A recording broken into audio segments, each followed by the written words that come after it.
नमस्कार मित्रांनो, ठरलं तर मग या मालिकेच्या आजच्या महा एपिसोडमध्ये तुम्हाला जबरदस्त असा ट्विस्ट हा बघायला मिळणार आहे. मित्रांनो, आपण आजचा महा एपिसोड तर बघणारच आहोत, परंतु त्यासोबतच पुढं नेमकं काय होणार आहे हे देखील आपण सांगणार आहोत. त्यामुळे मित्रांनो, हा व्हिडिओ शेवटपर्यंत नक्की बघा. महा एपिसोड असल्यामुळे हा व्हिडिओ जरासा मोठा होऊ शकतो, परंतु मित्रांनो, आजच्या एपिसोडमध्ये जी मजा येणार आहे ती गेल्या महिन्यातल्या एकाही एपिसोडमध्ये आलेली नसेल एवढी मजा तुम्हाला आजच्या एपिसोडमध्ये मिळणार आहे. सोबतच अर्जुन कशा प्रकारे सायलीला जिंकण्यासाठी शेवटच्या श्वासापर्यंत लढतो आणि मग सायली सगळ्या जगासमोर अर्जुनवरलं प्रेम व्यक्त करते. अर्जुनही सायलीवरती प्रेम व्यक्त करतो. दोघेही एकमेकांच्या मिठीत असतात आणि त्यांच्यावरती हल्ला करणारे मात्र त्यांना टरकतात. या सगळ्या गोष्टी जर तुम्हाला बघायच्या असतील तर मित्रांनो, तुम्हाला हा व्हिडिओ शेवटपर्यंत तर नक्कीच बघावा लागेल. सोबतच आज बरेचसे गैरसमज देखील दूर होणार आहे आणि मालिकेला आता खऱ्या अर्थाने एक नवीन वळण मिळणार आहे. तर मित्रांनो चला आपण व्हिडिओला सुरुवात करूया. फक्त त्याआधी एक रिक्वेस्ट आहे, ती म्हणजे व्हिडिओला लाईक करा. खाली कमेंटमध्ये तुमचं मनोगत व्यक्त करू शकता तुम्ही आणि सोबतच चॅनलला सबस्क्राईब करायला मात्र विसरत जाऊ नका मित्रांनो. त्याने आम्हाला एक प्रेरणा मिळते नवनवीन व्हिडिओ बनवण्याची. तर मित्रांनो, चला तर व्हिडिओला सुरुवात करूया. अर्जुन आता कल्पनाकडे आलेला असतो. तिला समजावून सांगण्याचा तो प्रयत्न करत असतो, परंतु कल्पना त्याला म्हणत असते, म्हणजे तू तन्वी कशी चुकीची आहे सांगायला आलायस का तू इथे? अच्छा, म्हणजे तन्वी कशी चुकीची आहे हे सांगायला आलाय का तू इथे? तेव्हा मात्र अर्जुन म्हणत असतो की नाही, मी हे का बरं केलं, हे कॉन्ट्रॅक्ट मॅरेज का केलं हे सांगायला इथे आलोय मी. अर्जुन कल्पनाला एक रास्त प्रश्न विचारत असतो. मम्मा, तू मला एक गोष्ट सांग, तुला एकदाही मला विचारावंसं वाटलं नाही का की तू हे कॉन्ट्रॅक्ट मॅरेज का बरं केलं? कल्पना म्हणते की अस्मिताला जेव्हा तुझं कॉन्ट्रॅक्ट मॅरेज सापडलं होतं त्यावेळी तिने तुम्हाला विचारलं होतं, परंतु तुम्ही तिला मात्र त्यावेळेस गप्प केलंस. अर्जुन म्हणत असतो की आज मला त्या प्रश्नाचं उत्तर द्यायचंय मामा. आता हे सगळं बोलणं प्रिया सुद्धा ऐकत असते. प्रियाला सुद्धा आता प्रश्न पडलेला असतो की अर्जुन नेमकं काय काय बोलतो. अर्जुन आता म्हणत असतो की मम्मा, तू एक गोष्टीचा विचार कर, सायली सारख्या मुलीला कॉन्ट्रॅक्ट मॅरेज नेमकं काय असतं हे माहिती तरी असेल का? अगं, हे तर फक्त एका लॉयरला माहिती असेल ना, कारण माझ्या प्रॉब्लेमसाठी मला फक्त एकच सोल्युशन दिसत होतं, ते म्हणजे कॉन्ट्रॅक्ट मॅरेज. म्हणून मी हे कॉन्ट्रॅक्ट मॅरेजचं सोल्युशन घेऊन तिच्याकडे अप्रोच झालो होतो. अगं, मी अप्रोच झालो मिसेस सायलींना, त्या अजिबात माझ्याकडे आल्या नव्हत्या मम्मा. त्यामुळे त्यांनी मला फसवणं अजिबात शक्यच नाही मम्मा. सायली आता इकडे दुसरीकडे गालातल्या गालातच हसत असते. तिला ते सगळे क्षण आठवत असतात. ती आता अर्जुनच्या चिठ्ठ्या वाचत असते. आता सायली चिठ्ठ्या वाचता वाचता आठवणींमध्ये हरवून गेलेली असते आणि तेवढ्यातच कुसुम तिथे येते आणि लगेचच तिच्या हातातल्या चिठ्ठ्या घेते आणि मग सायली घाबरते आणि मोठमोठ्याने आता कुसुमताई हसू लागते. तेव्हा कुसुम म्हणत असते की अगं घाबरते काय, अगं मीच आहे, मधुभाऊ नाही आहेत. आणि काय ग सायली, मी मगाचपासून तुला इथे बघतीये आणि काय ग, या चिठ्ठ्यांची पारायणच्या पारायण चालू आहे तुझे. तुम्ही काय ग, या मेसेज पाठवण्याच्या जमान्यात अर्जुन तुला चिठ्ठ्यांवरती चिठ्ठ्या पाठवतोय. मला आधी कटकटी वाटला होता, परंतु निघाला मात्र दस्त राजपुत्र. सायली म्हणत असते की कटकट्या का बरं म्हणते ग त्यांना?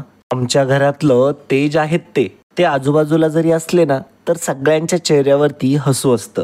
तेव्हा कुसुम म्हणत असते की अच्छा, म्हणजे आता जसं तुझ्या चेहऱ्यावरती आहे. कुसुम म्हणत असते की सायली, एक काम कर, अगं ह्या चिठ्ठ्यांना जरा जपून ठेव, पुढे जाऊन ना तुला मुलांना दाखवण्याच्या कामी येतील. बघा म्हणावं, तुमचे आई वडील कसे लपून छपून प्रेम करायचे. सायली म्हणत असते की अगं काय ग कुसुमताई, अजून कशातच काही नाही, आणि तू कुठे जाऊन पोहोचली? कुसुम म्हणत असते की अगं मग कर ना, अगं अर्जुनचा जीव टांगणीला लागलाय, हेच समजतंय ना तुला चिठ्ठ्यांवरून. सायली म्हणत असते की मला सगळं समजतंय ग कुसुमताई, पण माझं ना इकडे आड तिकडे विहीर असं होतंय. मला ना यांना दुखवायचंय ना मधुभाऊंना. दुसरीकडे अर्जुन हा कल्पनाला समजावून सांगत असतो. तो म्हणत असतो की जेव्हा मिसेस सायली यांना समजलं की कॉन्ट्रॅक्ट मॅरेज काय आहे तेव्हा त्यांना खूप मोठा शॉक बसला होता. खरं तर त्यांना काही आयडियाच नव्हती. हा कॉन्ट्रॅक्ट मॅरेज शब्द ऐकून त्यांना किती त्रास झाला होता हे फक्त मला माहितीये मामा. परंतु काय करणार, त्यांचाही नाविलाज होता, कारण की त्यांना त्यांच्या बाबांना वाचवायचं होतं. मी सांगतो, इथे कोणीही कुणाचा गैरफायदा घेतला नाहीये मम्मा. आता मात्र कल्पना जरा विचारात गेलेली असते, तीही विचार करू लागते. इकडे दुसरीकडे कुसुमताई मात्र सायलीला समजावून सांगत असते.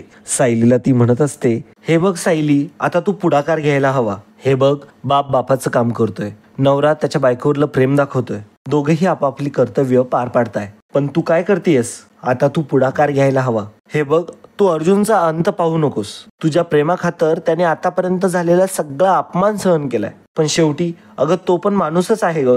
आता इकडे दुसरीकडे अर्जुन मात्र कल्पनाला म्हणत असतो की मम्मा, अगं सिच्युएशनच अशी होती की आम्हाला ते कॉन्ट्रॅक्ट मॅरेज करावंच लागलं ग. कल्पना म्हणत असते की का, तुझे आई बाबा जेलमध्ये होते? अर्जुन म्हणत असतो की नाही, कारण की माझं फ्युचर धोक्यात होतं. अर्जुन म्हणत असतो की मम्मा तुम्ही सगळ्यांनी माझं लग्न त्या तन्वीशी ठरवून टाकलं. आणि मला हे दिसत होतं की मी आणि तन्वी अजिबात कम्फर्टेबल नाही आहोत, अजिबातच नाही. मला तिच्याशी लग्न करायचं नव्हतं मम्मा, आणि मी तिच्याशी लग्न करून कधीच सुखी राहिलो नसतो. मी तिच्याशी लग्न अवॉइड करण्यासाठीच मी मिसेस सायलींशी लग्न केलं होतं. कल्पना आता चिडते आणि म्हणते की तुझ्या कॉन्ट्रॅक्ट मॅरेज मागे हे कारण होतं? अर्जुन म्हणत असतो की कारण तुम्ही सगळेच पूर्ण आजीने प्रतिमा आत्याला दिलेल्या वचनात अडकला होता. हे बघ मम्मा, तुम्ही सगळेच माझ्याकडे इतका हट्ट धरला होता की तू तन्वीशी लग्न कर म्हणून, इतका प्रेशर आणला जात होता माझ्याकडे. आणि त्याच वेळेस मात्र सायली माझ्याकडे मधुभाऊंची केस घेऊन आल्या होत्या, आणि मग मला त्यावेळेस तो मात्र एक गोल्डन चान्स दिसला. आणि हे बघ मम्मा, मला खरंच चुकीच्या मुलीशी लग्न करून मला माझं आयुष्य खराब करायचं नव्हतं. कल्पना म्हणत असते की अरे, परंतु तन्वी तुझ्यासाठी कधीच चुकीची मुलगी नव्हती. अर्जुन, अरे आम्ही तुझ्या नेहमी भल्याचाच विचार करत आलोय, पण तुला हे कधी कळलंच नाही, म्हणून तू आम्हाला फसवलंस ना. कल्पना आता असं म्हणत असते की तुला जर तन्वीशी लग्न करायचं नव्हतं तर तू आम्हाला विश्वासात का नाही घेतलं, आमच्याशी का नाही बोललास? अर्जुन म्हणत असतो की खूप वेळा बोलण्याचा प्रयत्न केला मम्मा, पण तुम्ही कोणी ऐकूनच घेत नव्हता. तुमच्यासाठी तुमची तन्वी आयडियल सून होती. तेव्हा काय, तुम्हाला आता सुद्धा तन्वी ही तुमची आयडियल सूनच वाटते, परंतु तुम्हाला कुणालाच काही कळत नाहीये की त्या मुलीचं मन किती काळं आहे. तेव्हा मात्र कल्पना म्हणत असते की अर्जुन, तुला अजून ती मुलगी कळलेली नाहीये. तू तन्वीबद्दल गैरसमज करून घेतलेस आणि अख्ख्या कुटुंबाला दुःखात लोळलंयस. तेव्हा मात्र अर्जुन म्हणत असतो की मम्मा, ट्रस्ट मी, तुम्हाला सगळ्यांना खूप त्रास झालाय, याबद्दल मला खरंच खूप वाईट वाटतंय. मी तुम्हाला सगळ्यांना फसवलंय, ही माझी खरंच चूक झाली आणि मी ती मान्य करतो मम्मा. परंतु ती चूक फक्त माझी होती आणि मी पूर्ण जबाबदारी घेतो मी त्याची मम्मा. फक्त याच्यामध्ये मिसेस सायलींचा काही दोष नव्हता. फक्त मला तन्वी माझ्या आयुष्यात नको होती म्हणून मी हे सगळं केलं मम्मा. प्लीज मला समजून घे मम्मा. आता इकडे दुसरीकडे मात्र प्रिया म्हणत असते की म्हणजे तू मला नाकारण्यासाठी सायलीशी लग्न केलं? इतका मोठा अपमान, गजब बेइज्जती. आता मी तुला माझ्यापासून तुझी सुटका होऊच देणार नाही. माझ्या मनाचा रंग काळा, मग आता हाच रंग मी तुझ्या सायलीच्या आयुष्यात कसा काळा रंग पसरवते ना, तू बघतच राहा. आता इकडे दुसरीकडे मात्र सायली खूपच आनंदाने मधुभाऊंना चहा देण्यासाठी आलेली असते. त्यावेळेस मात्र मधुभाऊ तिच्याकडे खूप रागाने बघत असतात. तेव्हा कुसुम म्हणते, अगं तुझा कप कुठे, तुझा पण कप घेऊन ये की. मग सायली म्हणते की हो आलेच. आणि तेवढ्यातच खिडकीतून आता आवाज येत असतो. कोणीतरी रिपोर्ट देत असतात. मधुभाऊ म्हणत असतात की एवढ्या मोठ्या आवाजात कोण बोलतंय, म्हणून मधुभाऊ आता बाहेर जायला निघतात. आता बाहेर पत्रकार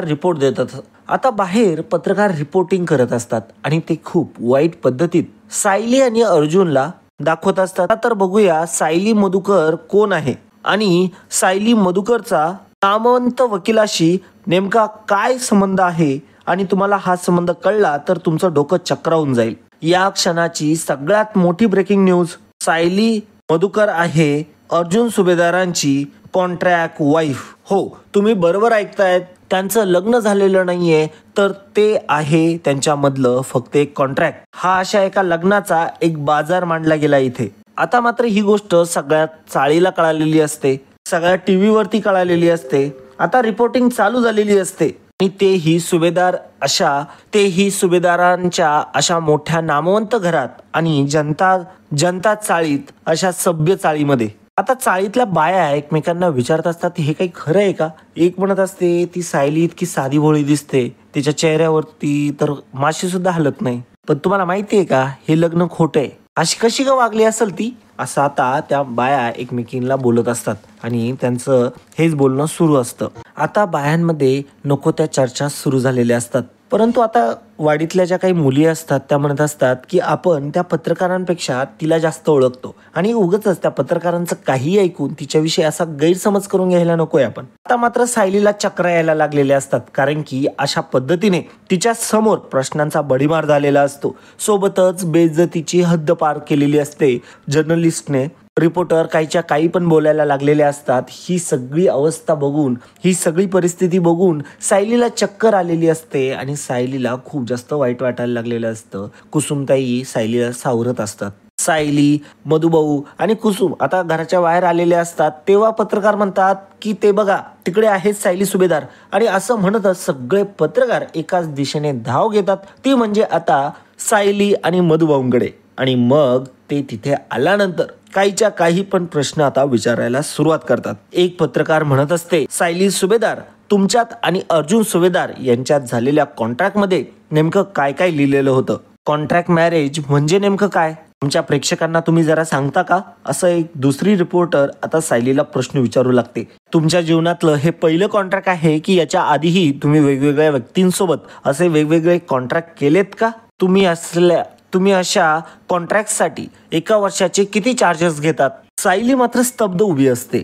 पत्रकार तिला नको ते प्रश्न विचारत असतात. खरं तर असा प्रश्न विचारण्याचा अधिकार कोणत्याही पत्रकाराला नसतो, परंतु पत्रकार नावाचं लेबल लावून नको ते प्रश्न आता सायलीला विचारले जाऊ लागतात. तुमचा हा कॉन्ट्रॅक्ट मॅरेजचा व्यवसाय लपवण्यासाठी समाजात तुम्ही कोणती ओळख घेऊन फिरता? असा एक पुरुष पत्रकार आता सायलीला प्रश्न विचारू लागतो. अविवाहित स्त्री की घटस्फोटिता असा तुम्ही कोणता टॅग लावता नेमका? सायली म्हणत असते की तुम्ही एका चांगल्या घरातल्या मुलीला सभ्यता सोडून प्रश्न विचारताय, हे कळतंय का तुम्हाला?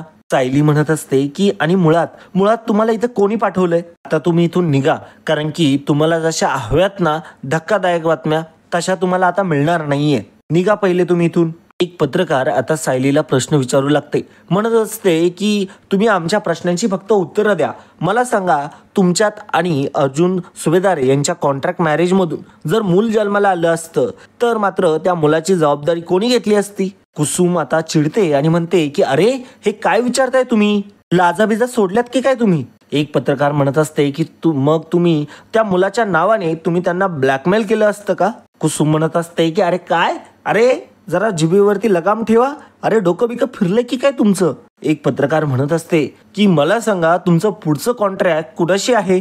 सायली म्हणत असते की गप्प बसा, तुमच्या हातात माईक आहे आणि समोर कॅमेरा आहे, याचा गैरफायदा घेऊ नका. मुळात तुमचं काम तुम्हाला कुणाच्याही चारित्र्यावरती चिखलफेक करण्याचं स्वातंत्र्य देत नाही, आणि तुम्ही असे प्रश्न विचारून ना तुमच्या पत्रकारितेलाच काळीमा फासताय. आणि आता तुम्ही निघा इथून, कारण की तुम्ही जे मला प्रश्न विचारतायत ना त्या प्रश्नांची उत्तरं माझ्याकडे नाहीये, आणि तुम्ही जे काही आरोप लावलेत माझ्यावरती ते सगळे खोटे आहेत. निघा इथून. त्यातला एक पुरुष पत्रकार विचारत असतो की तुम्हाला सुभेदार कुटुंबियांनी हाकलून दिलंय, हेही खोटं आहे का? दुसरी गोष्ट म्हणजे अर्जुन सुभेदार यांनी देखील तुम्हाला त्यावेळेला साथ दिली नाही, हेही खोटं आहे का? तेव्हा सायली म्हणत असते की हो, हेही खोटंच आहे. अर्जुन सुभेदार माझी कधीही साथ सोडणार नाही. मग त्यातली एक पत्रकार म्हणत असते की जर तुमची साथ अर्जुन सुभेदार सोडणार नाही आहे तर मग तुम्ही इथे या चाळीमध्ये का राहताय? तुम्ही तुमच्या घराला सोडून इथं काय करताय? तेव्हा मात्र सायलीला प्रचंड आता संताप होत असतो. सायली म्हणत असते की परंतु मी कुठे राहते, काय करते याचा तुमच्याशी काय संबंध?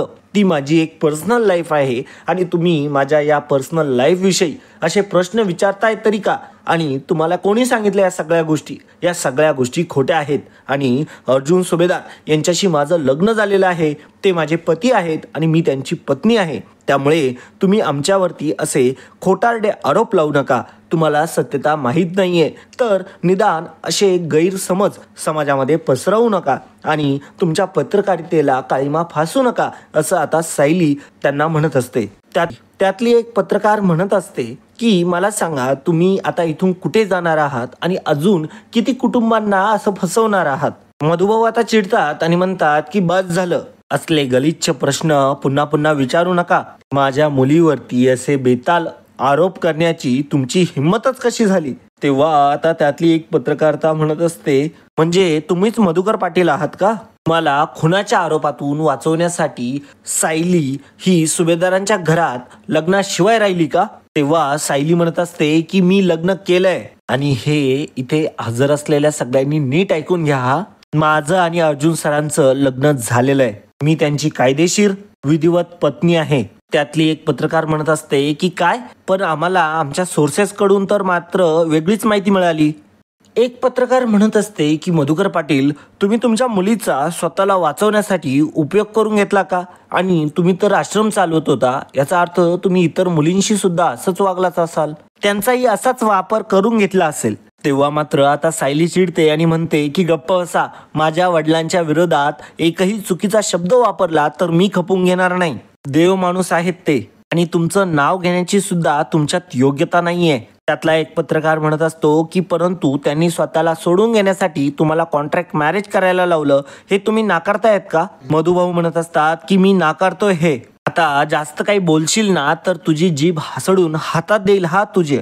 इकडे मात्र प्रिया म्हणत असते की प्लॅन सक्सेसफुल, आणि म्हणत असते की मधुभाऊ, तुमची आता भर चौकात लाज निघाली. आता बघू ना तुम्ही आता अर्जुनला तिथे कसं उभं करतात ते. सायली आता इकडे मधुभाऊंना म्हणत असते की तुम्ही यांच्याशी बोलायला काही जाऊच नका, काही अर्थ नाहीये यांच्याशी बोलून. सायली मधुभाऊंना समजावून सांगत असते की काही बोलत बसू नका यांच्याशी. आणि कुसुम म्हणत असते की आता बघत काय बसलायत, निघा इथून, कॅमेरा बंद करा आणि निघा इथून, तुम्ही इथं तुम्हाला उभं राहायची काही गरज नाहीये. तेव्हा मात्र ते लोक म्हणत असतात, ते पत्रकार म्हणत असतात की नाही, आम्हाला आमच्या प्रश्नांची उत्तरं हवी, आणि असंच ते आता रट लावून धरतात. परंतु ते तिथून काही हलत नसतात. प्रश्नांवरती प्रश्न, अपप्रश्न, अपचर्चा या सगळ्या सुरू झालेल्या असतात. आता इकडे दुसरीकडे प्रिया मुद्दामच नाटकं करत असते.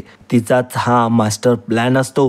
पूर्णाजी आणि कल्पना जेव्हा मागून येत असतात तेव्हा मात्र मुद्दामच ती ब्रेकिंग न्यूज बघून हसत असलेली प्रिया आता काळजीत असल्यासारखं वागू लागते. आणि जेव्हा पूर्ण आजी आणि कल्पना तिथे येतात तेव्हा मात्र डचकल्यासारखं दाखवते. तेव्हा त्या तिला विचारू लागतात की अगं काय झालं तन्वी. तेव्हा मात्र आता प्रिया मात्र नाटकं करू लागते. तेव्हा मात्र आता कल्पना म्हणते की अगं सांग ना काय झालं. तेव्हा प्रिया बोलू लागते मोठा प्रॉब्लेम झालाय. तेव्हा मात्र आता कल्पना म्हणत असले की बघू काय झालं. तेव्हा मात्र आता ती मुद्दामच देत नसते. तेव्हा मात्र कल्पना तिच्या हातातून फोन घेते आणि आता ती न्यूज बघू लागते. आता मात्र ते पत्रकार काहीच्या काही प्रश्न विचारत असतात आणि ते लाईव्ह आता इकडे पूर्ण आजी आणि कल्पना बघत असतात. सायली म्हणत असते की तुम्ही इथून निघा, म्हणते तुम्हाला कळत नाहीये का. आणि जाता जाता एक गोष्ट नीट लक्षात ठेवा, अर्जुन सुभेदार आणि माझं नातं पवित्र आहे, कारण ते नातं पती पत्नीचं आहे. तेव्हा पत्रकार म्हणत असतात की हे बघा, तुम्ही आमच्या प्रश्नांची उत्तरं अशी अडवू शकत नाही. आता मात्र पत्रकारांचे प्रश्न ऐकून इकडे कल्पना आणि पूर्णाजीला सुद्धा धक्का बसलेला असतो. प्रियाला मात्र या गोष्टीचा प्रचंड आनंद होत असतो. मुद्दाम प्रिया आता कल्पनाच्या हातातून फोन घेते आणि म्हणते की जाऊ दे मामी, जाऊ दे. सायलीला काहीच फरक पडत नाही. अब्रू जायला आधी ती असायला हवी ना.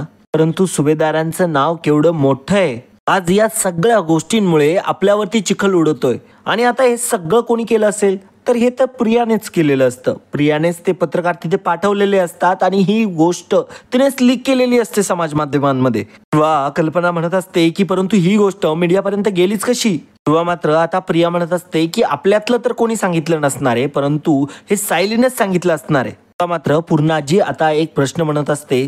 तेव्हा मात्र पूर्णाजी आता एक चांगली गोष्ट म्हणत असते, अगं कुठलीही मुलगी आपली स्वतःची बदनामी उगीच का बरं करून घेईल. तेव्हा मात्र प्रिया म्हणत असते की बदनामी सुद्धा प्रसिद्धीच असते ना पूर्णाजी. माझी खात्री आहे सायली स्वतःच्या स्वार्थासाठी वाटेल त्या थराला जाऊ शकते. अरे बापरे, आता सुभेदारांची बदनामी होते म्हटल्यावरती आता मात्र ती आपल्याला ब्लॅकमेल करेल, आपल्याकडून पैसे मागेल. कल्पना म्हणत असते की ही मुलगी ना आता आमच्या मनातून आता आणखीनच उतरत चालली आहे. पूर्णाजी म्हणत असते की परंतु हे सगळं आपण कसं निस्तरायचं कल्पना. आता मात्र पत्रकार एक प्रश्न विचारू लागतात की मला सांगा, तुमचा स्वार्थ मोठा होता की त्यांचा स्वार्थ मोठा होता म्हणून तुम्ही हे कॉन्ट्रॅक्ट मॅरेज केलं. एक पत्रकार म्हणत असते की तुम्ही तर असं म्हणताय की हे कॉन्ट्रॅक्ट मॅरेज केलंय तुम्ही, हे तर तुम्ही मान्यच करत नाहीयेत. म्हणजे याचा अर्थ तुम्हाला अर्जुन सुभेदार यांनी फसवलंय. कॉन्ट्रॅक्ट मॅरेजच्या पेपरवरती तुमच्याकडून सह्या घेतल्या, तुमच्याशी लग्न केलं असं सांगितलं, आणि मग नंतरून तुम्हाला हे सत्य समजलं की तुमचं कॉन्ट्रॅक्ट मॅरेज झालंय. असं आता मुद्दामच ते पत्रकार प्रश्न विचारू लागतात. आता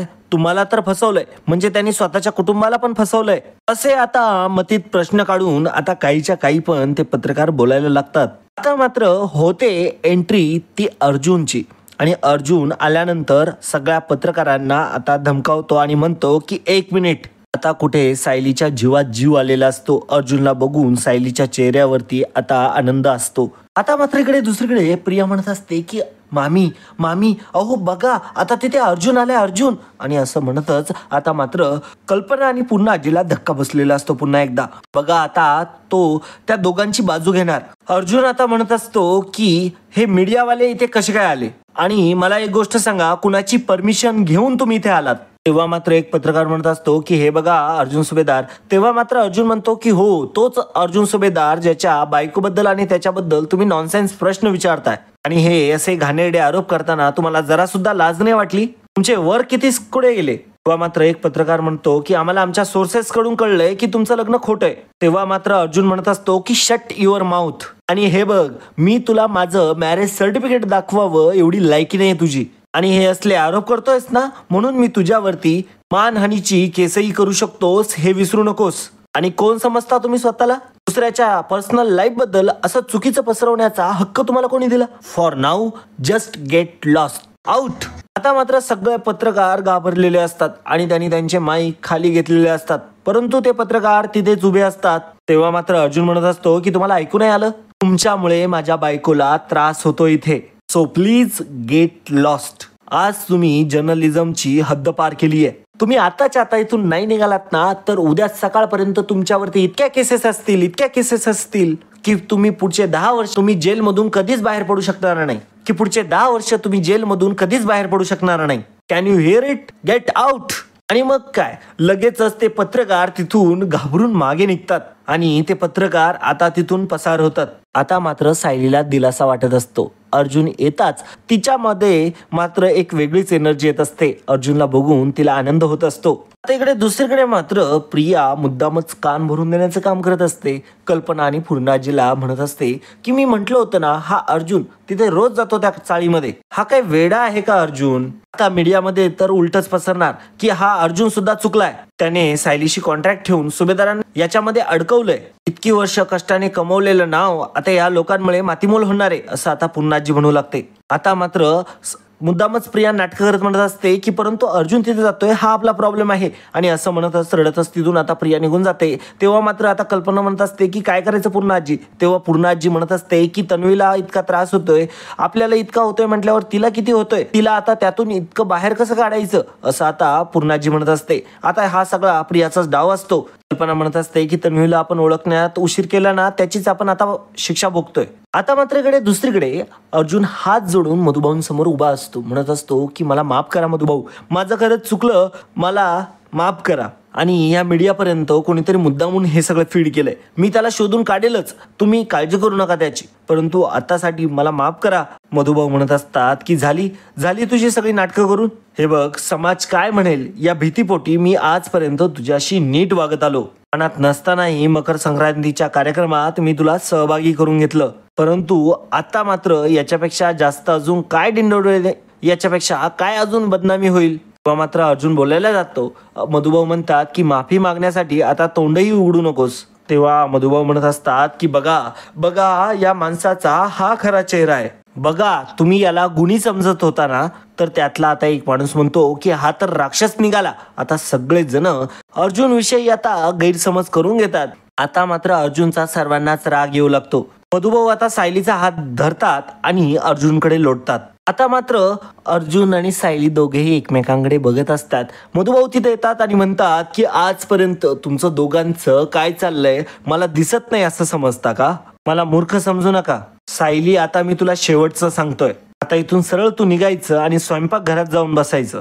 बाहेरच्या खोलीत आता पाऊलही ठेवायचं नाही आणि खिडकीतून मुळीच वाकून बघायचं सुद्धा नाही. अर्जुन सायली एकमेकांकडे बघत असतात. आता मात्र मधुभाऊ खूपच वाईट वागत असतात दोघांशी. मधुभाऊ आता अर्जुनचा हात पकडतात. तुझं तोंडही इथे आता पुन्हा दाखवायचं नाही कळलं. चल असं म्हणतच आता मधुभाऊ अर्जुनला ढकलत गेटच्या बाहेर घेऊन जातात. आता मात्र मधुभाऊंनी अर्जुनला फरफटतच आणलेलं असतं. सायली थांबवण्याचा प्रयत्न करत असते. सायली म्हणत असते की नका मधुभाऊ सोडा त्यांना. तरी देखील आता मधुभाऊ काय ऐकायला तयार नसतात. आणि मग काय आता मधुभाऊ अर्जुनचा हात पकडतात आणि अर्जुनला गेटच्या बाहेर ढकलून देतात. तसा अर्जुन आता मातीत लोळलेला असतो, खाली पडलेला असतो. आता मात्र तो एकदम धडपडूनच आता खाली पडलेला असतो. त्याच्या चेहऱ्याला, अंगाला सगळ्याला माती लागलेली असते. आता मात्र मधुभाऊ एकदम रागात येऊन म्हणत असतात की आता पुन्हा जर या चाळीमध्ये कधी दिसलात ना तर मात्र मी पोलिसांमध्ये एक तक्रार दाखल करेल, माझा आणि माझ्या मुलीचा मानसिक छळ करतोय म्हणून. आणि मानसिक छळाची शिक्षा किती असते हे तुला माहिती असेलच. आता मात्र सायली ही काही करू शकत नसते. अर्जुनलाही खूप जास्त वाईट वाटत असतं की मधुभाऊ अशा पद्धतीने वागताय. अर्जुन मात्र त्याचा होणारा हा प्रचंड अपमान सहन करून घेत असतो. इकडे मधुभाऊ म्हणत असतात की तेव्हा आता इथून निघायचं, या चाळीकडे पुन्हा फिरकायचं सुद्धा नाही, कळलं, चल निघ इथून, असं आता मात्र मधुभाऊ अर्जुनला म्हणालेले असतात. सायली आता मधुभाऊंना म्हणत असते की मधुभाऊ म्हणतात की चल तू बाजूला हो. आणि असं म्हणतच आता मधुभाऊंनी चाळीचे दरवाजे लॉक करून घेतलेले असतात. गेट लॉक केलेलं असतं. आता मात्र गेट मधून हात बाहेर काढून सायली रडत असते. आणि मग काय, अर्जुन जेव्हा उठतो तेव्हा मात्र मधुभाऊ लगेचच सायलीचा हात पकडतात आणि कुसुमचा देखील हात पकडतात आणि दोघींनाही ओढत ओढत आता ते घराकडे घेऊन गेलेले असतात. तेव्हा मात्र सायली म्हणत असते की मधुभाऊ अहो ऐका ना माझं. तेव्हा मात्र मधुभाऊ म्हणत असतात की इथून बाहेर पडायचं नाही म्हणजे नाही. मधुभाऊ म्हणत असतात की इथून तुझी नजर ना बाहेर जाईल आणि बाहेरची नजर ना तुझ्यावरती पडेल. इकडे अर्जुन मधुभाऊंना हाका मारत असतो, म्हणत असतो की मधुभाऊ अहो प्लीज बाहेर या ना प्लीज. मधुभाऊ माझं ऐकून तरी घ्या एकदा. मिसेस सायली प्लीज तुम्ही बाहेर या ना. आता मात्र मधुभाऊंनी इकडे दुसरीकडे सायलीला घरात कोंडून घेतलेलं असतं. खिडक्यांना सुद्धा कुलूप लावलेलं असतं. आता मात्र इकडे अर्जुनला राहत नाही. तो गेट आता हाताने खोलायचा प्रयत्न करतो. तो आता गेट खोलून आतमध्ये येतच असतो तर तिथे असलेल्या त्या व्यक्तींनी, चाळीतल्या माणसांनी आता मात्र अर्जुनच्या छातीतच लात मारलेली असते. आता अर्जुन खाली जमिनीला भिडला गेलेला असतो. तो खाली जमिनीवरती पडलेला असतो. आता मात्र ते 4-5 जण चाळीतले माणसं समोर आलेले असतात. तेव्हा मात्र अर्जुन त्यांच्यापुढे हात जोडत असतो आणि म्हणत असतो की हे बघा मला एकदा भेटू द्या मधुभाऊंशी. तेव्हा मात्र तो माणूस काही ऐकत नाही आणि अर्जुनच्या डायरेक्टली तोंडावरती बुक्का ठेवून देतो. आता अर्जुनची खूप वाईट पद्धतीने धुलाई सुरू केलेली असते. ते लोक बेदम मारहाण करत असतात अर्जुनला. अर्जुनची कोणतीही गोष्ट ऐकू न घेता आता मात्र ते त्याला हात लावत असतात आणि मात्र त्याने सायलीचा गैरवापर केलाय, तिचा गैरफायदा घेतलाय, या कारणामुळे त्यांना मात्र राग येत असतो. त्यांच्या डोक्यामध्ये हा गैरसमज झालेला असतो. बिना लग्नाची सायली तिच्या घरात ठेवली आणि याच गोष्टीचा मात्र त्यांना राग आलेला असतो. आता मात्र अर्जुनला मारता मारता त्यातला एक व्यक्ती म्हणत असतो की आमच्या चाळीतल्या मुलीची इज्जत म्हणजे आमची इज्जत आणि तुझ्यामुळे आज आमच्या इज्जतीचा टीव्हीवरती खुलासा झालाय, तमाशा झालाय. असं म्हणतच अर्जुनची आता आणखीनच ते धुलाई करू लागतात. अर्जुनला आता पकडून मारू लागतात. त्यातला आता एक माणूस म्हणत असतो की तू सायलीला पण फसवलंस आणि आम्हाला पण फसवलंस. आता तुला सरळ करायला पोलीस का पाहिजे, आम्ही आहोतच की. आणि असं म्हणतच आता मात्र ते लोक आता अर्जुनला बेदम मारहाण करत असतात. आता मात्र इकडे दुसरीकडे घरी प्रताप आलेला असतो. प्रताप म्हणतो की तुम्ही सुद्धा तो व्हिडिओ बघितलेला दिसतोय. अगं तो व्हिडिओ बघून मला किती मनस्ताप झाला माहितीये का. आता त्यांच्यामध्ये ह्या सगळ्या गोष्टी सुरू असतात. तेव्हा मात्र आता कल्पना म्हणत असते की यातून जर निस्तरायचं असेल तर मग आता प्रतापला तिने एक प्लॅन सांगितलेला असतो, तो म्हणजे तन्वी आणि अर्जुनच्या लग्नाचा. तेव्हा मात्र प्रताप म्हणत असतो की अगं तुला सांगितलंय ना त्याने की त्याला तन्वी आवडत नाही म्हणून, आणि म्हणूनच त्याने सायली बरोबर कॉन्ट्रॅक्ट मॅरेज केलंय आणि तरीही तुम्ही आता असा विचार करताय. तेव्हा मात्र कल्पना म्हणत असते की अहो अर्जुनने त्यावेळेस मात्र तो मूर्खपणा केला होता, परंतु आता आपण त्याला असंच वागू द्यायचंय का. तेव्हा मात्र पूर्ण आजी म्हणत असते की काय म्हणजे अर्जुनच्या कॉन्ट्रॅक्ट मागे हे कारण होतं. आता मात्र कल्पना म्हणत असते की हे बघा मी त्याची आई आहे आणि त्याचं सुख त्याच्यापेक्षा मला जास्त कळतं की त्याचं सुख कशात दडलंय ते. त्याने तेव्हा तन्वीला नाकारलं होतं, त्याचे वाईट परिणाम आपण आतापर्यंत भोगले आहेत. परंतु आताची परिस्थिती आता सगळ्या बाबतीतच वेगळी आहे. कारण की आता प्रताप सुद्धा नाही म्हणत असतो या लग्नाला, परंतु कल्पनाचं मात्र प्रचंड चाललेलं असतं. तिला आता इतका पुळका फुटलेला असतो त्या तन्वीचा की काही विचारायलाच नको. प्रताप म्हणत असतो की हे बघ कल्पना, मला तुमचं म्हणणं पटतंय, परंतु मला हेही कळतंय की आपण इतक्या महत्वाच्या गोष्टीत घाई नको करायला. पूर्णाई म्हणत असते की प्रताप 20-22 वर्ष थांबलीये मी, अजून किती थांबायचं. कल्पना म्हणत असते की आणि आपल्या मुलाला आपल्याला योग्य वळणावरती आणायचं असेल ना तर आपल्याला कधीतरी असं वागावंच लागणार आहे. अहो आज मीडिया समोर आपली बदनामी झाली, उद्या आणखीन काहीही होईल, मग आता आपण काय फक्त त्याची वाट बघत बसायची का. अहो आपण आता अर्जुनला बेसावधपणे या सगळ्या गोष्टी करू द्यायच्या आहेत का? आपण त्याला शहाणं करायला नको का? तेव्हा मात्र प्रताप म्हणत असतो की नाही नाही तुमचं बरोबर आहे, परंतु हे आपल्याला. तेव्हा कल्पना म्हणते हे बघा तुम्ही आत्ताच्या आता रविराज भाऊजींना फोन लावा. तेव्हा मात्र पूर्णाजी सुद्धा म्हणत असते की हो प्रताप आत्ताच्या आता फोन लाव. तेव्हा प्रताप म्हणतो की ठीक आहे करतो मी फोन. लगेचच प्रतापने फोन लावलेला असतो आणि तो आता फोनवरती बोलत असतो. आता इकडे दुसरीकडे अर्जुन मात्र म्हणत असतो मी तुम्हाला आता पुन्हा सांगतोय. आणि अर्जुनने आता समोरचा वार करणाऱ्याचा हात पकडलेला असतो आणि अर्जुन आता त्याला धमकवत म्हणत असतो तुमचा काहीतरी गैरसमज झालाय, प्लीज मला एकदा भेटू द्या आता मधुभाऊंशी, सोडा मला. असं म्हणतच आता अर्जुन मात्र तिकडे गेटच्या आतमध्ये पळायला बघत असतो. परंतु आता ते सर्वजण आता अर्जुनला पकडतात. तेव्हा मात्र त्यातला एक माणूस म्हणत असतो की अरे तुला आम्ही चांगला माणूस समजत होतो आणि तू तर सायलीचा गैरफायदा घेतलास. तुझं काम झाल्यावर मात्र तू तिला घरी पाठवून दिलं. तेव्हा मात्र अर्जुन म्हणत असतो की मूर्ख आहात का तुम्ही? अहो आमचं दोघांचं लग्न झालंय. आता इकडे मात्र गपचूप बसलेल्या सायलीला सुद्धा सहन होत नसतं. ती विचार करू लागते की मी गप्प का बरं बसले. आणि मग सायली आता अश्रू पुसते आणि लगेचच मधुभाऊंसमोर उठून उभी राहते. ताट मानेने त्यांना म्हणत असते की तुम्ही तेच मधुभाऊ आहात का ज्यांनी मला रस्त्यावरून आणलं, मला छत्रछाया दिली, माझ्यावरती संस्कार दिले आणि सगळ्यात महत्वाचं प्रेम दिलं, आणि मी ज्यांच्यावरती माझ्या सख्या वडिलांपेक्षा जास्त प्रेम केलं. सांगा ना मधुभाऊ तुम्ही तेच मधुभाऊ आहात का? आता मधुभाऊ सुद्धा विचार करू लागतात. सायलीचं हे रूप, सायलीचा हा प्रश्न, सायलीने ज्या पद्धतीने विचारलं या गोष्टीवरती मात्र मधुभाऊ देखील विचार करत असतात. आणि अशा प्रकारे मित्रांनो आता सायली सुद्धा मधुभाऊंच्या विरोधात उभी राहिलेली असते. आणि अशा प्रकारे आजचा भाग इथेच संपतो. पुढील भागामध्ये आपल्याला बघायला मिळणार आहे अर्जुनला आता ते तिथले सर्वजण मारत असतात. सर्वजण आता त्या वाडीतले फटकून काढत असतात. परंतु आता अर्जुन काय कमी नसतो. अर्जुन सुद्धा सगळ्यांना लढत देत असतो. अर्जुन आता एकेकाला धुवून काढत असतो.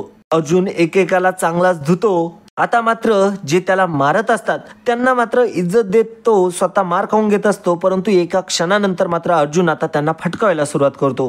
आणि आता एकाचं नाक अर्जुनने फोडलेलं असतं. तेव्हा मात्र आता सायली सुद्धा घराबाहेर आलेली असते. मधुभाऊ सुद्धा तिच्या मागे आलेले असतात. तेव्हा सायली जोरात म्हणते की अहो, आणि अर्जुन तसा आता दुसरा बुक्का दुसऱ्या व्यक्तीला जो मारणार असतो तो त्याने आता थांबवलेला असतो. अर्जुन आता बेसावध झालेला असतो. मात्र ते लोक काही शांत झालेले नसतात. अर्जुन जरी शांत झालेला असतो तरी देखील आता ते त्याला मारतच असतात. अर्जुनला आता एक जण जोरात बुक्का मारतो. अर्जुन तसा आता खाली पडतो. अर्जुनची आता 4-5 जण एकत्र येऊन धुलाई करत असतात. सायली आता अर्जुनकडे पळत असते. परंतु मधुभाऊने तिचा हात पकडलेला असतो. सायली म्हणत असते की मधुभाऊ मला जाऊ द्या, मधुभाऊ प्लीज. कोर्टामध्ये तुमच्यासाठी आणि कोर्टाबाहेर माझ्यासाठी हा माणूस फक्त आजपर्यंत लढत आलाय आणि आज माझी वेळ आहे यांच्यासाठी त्यांच्या पाठीशी उभं राहण्याची. प्लीज जाऊ द्या मला. परंतु मधुभाऊ काय आता सायलीचा हात सोडत नसतात आणि ते अर्जुनची होत असलेली धुलाई स्वतःच्या डोळ्याने बघत असतात. तरी देखील अर्जुनने इतका मार खाऊन इतका रक्तबंबाळ होऊन हात मात्र मधुभाऊंपुढे जोडलेला असतो. हात जोडत असतानाच एक व्यक्ती येतो आणि जोरात आता अर्जुनच्या डोक्यामध्ये त्याने लाकडाने मारलेलं असतं. अगदी आता अर्जुनचा मेंदूच हललेला असतो. अर्जुन आता बेशुद्ध होऊन जमिनीवरती धारातीर्थ खाली पडलेला असतो. अर्जुन संपूर्णपणे बेशुद्ध झालेला असतो. काही क्षणांसाठी आता सायलीला सुद्धा असं वाटत असतं की अर्जुन राहिलाय की नाही राहिलाय. अर्जुन अगदी आता बेशुद्ध झालेला असतो. तेवढ्यातच मात्र सायली आता मधुभाऊंचा हात हिसकाडते आणि लगेचच अर्जुनकडे धाव घेते. अर्जुनला उठवण्याचा ती प्रयत्न करत असते. कांगावा करत असते की अर्जुनने उठावं आणि बोलावं माझ्याशी. म्हणून म्हणत असते की अर्जुन सर तुम्ही उठा ना, अर्जुन सर उठा, प्लीज उठा. परंतु अर्जुन मात्र आता बेशुद्ध झालेला असतो. मग आता सायली अर्जुनला म्हणत असते अर्जुन सर माझंही तुमच्यावरती खूप प्रेम आहे अर्जुन सर. लगेचच आता अर्जुनच्या शरीरामध्ये त्राण आलेले असतात आणि अर्जुन आता डोळे उघडतो. अर्जुनला प्रचंड आनंद झालेला असतो. सायलीचे ते गोल्डन वर्ड्स ऐकून मात्र आता अर्जुनच्या शरीरामध्ये पुन्हा एकदा ऊर्जा संचारलेली असते आणि आता अर्जुन हसत उठलेला असतो. अर्जुनने उठून आता सायलीला मिठी मारलेली असते आणि सायली सुद्धा आता अर्जुनच्या मिठीत असते. तेवढ्यातच बाजूला उभा असलेला एक व्यक्ती हातामध्ये लाकूड घेतो आणि तो जोरात मारण्यासाठी आता अर्जुनला गेलेला असतो. परंतु अर्जुनने तीक्ष्ण नजरेने आता तो दांडा आता हेरलेला असतो आणि लगेचच हातामध्ये पकडलेला असतो. अर्जुन आता त्या व्यक्तीकडे खूप रागाने बघतो. एका हाताने तो लाकूड, तो दांडा आता तो पिरगाळतो आणि त्या व्यक्तीलाच लांब फेकून देतो. अशा प्रकारे आता सायली आणि अर्जुनचं मिलन झालेलं असतं. हे मिलन मात्र कित्येक दिवसानंतर आपल्याला बघायला मिळलं. खरं मित्रांनो, आजची मालिका, आजचा एपिसोड हा खूपच अप्रतिम होता.